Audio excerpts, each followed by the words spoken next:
అమరావతిలో 16న జరిగే పొట్టి శ్రీరాములు విగ్రహావిష్కరణ కార్యక్రమాన్ని జయప్రదం చేయాలని ఆదివాసీ నాయకులు దేవతే భగవన్నారాయణ, మాజేటి గోపాలకృష్ణ పిలుపునిచ్చారు.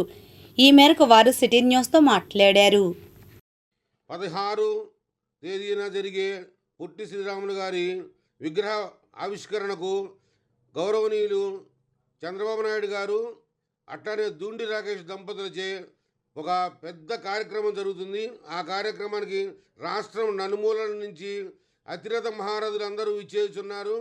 రాష్ట్రంలో జరిగే ఈ కార్యక్రమంలో అది మన మంగళగిరి లోకల్లో మనకు జరుగుతున్న కార్యక్రమంగా భావించి ప్రతి ఒక్కరు కూడా మంగళగిరి నియోజకవర్గంలో చుట్టుపక్కల గ్రామాల నుంచి కానీ, టౌన్లో నుంచి కానీ, వాసవి క్లబ్ కానీ, అట్లానే ఆవోపా కానీ, ప్రపంచ ఆర్యవైశ్య మహాసభ రాష్ట్రంలో కానీ అందరూ కూడా కలిసికట్టుగా వచ్చి ఈ కార్యక్రమాన్ని జయప్రదం చేయవలసిందిగా కోరుచున్నాము.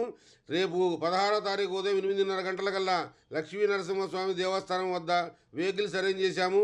అందరూ ఇది మన సొంత కార్యక్రమంగా భావించి అందరం వచ్చి మన ఐక్యతను చాటుదాం. పొట్టి శ్రీరాములు గారి విగ్రహావిష్కరణకు ఐక్యతగా కలిసి వెళ్ళి ఉదయం పూట టిఫిన్లు అరేంజ్ చేశారు, మధ్యాహ్నం భోజనాలు అరేంజ్ చేశారు. అన్నీ ఉన్నాయి కాబట్టి మన ఐక్యతను చాటి అక్కడ మనము ఒక గుర్తింపు తీసుకొద్దాం మంగళగిరి ప్రజలందరూ కలిసి.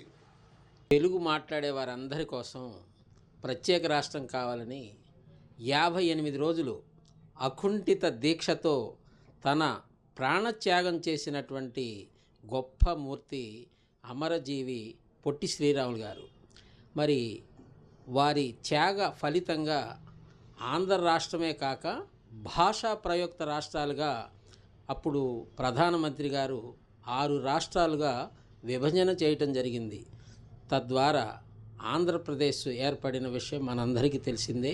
ప్రస్తుత ముఖ్యమంత్రి ప్రజా రాజధాని అమరావతిలో సుమారుగా 7 ఎకరాల భూమిని కేటాయించి మహానుభావుడు చిహ్నంగా మరి సాక్రిఫైస్ ఆఫ్ స్టాచ్యూ అనే నినాదంతో రాష్ట్ర క్యాబినెట్ ఆమోదంతో మరి 58 అడుగులు కాంస్య విగ్రహావిష్కరణ 125వ జన్మదినాన్ని పురస్కరించుకొని ఏర్పాట్లు ఘనముగా జరుగుతున్నాయి.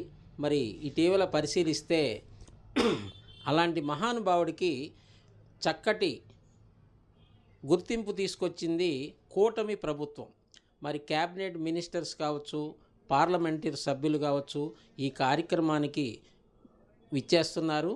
మరి ఒక కులంలో ఆర్యవైశ్యులుగా పుట్టిన ఆయన కులానికో ఆయన ఇంటికో ఏనాడు ప్రత్యేక శ్రద్ధ పెట్టని వ్యక్తిని మహానుభావుడయ్యాడు.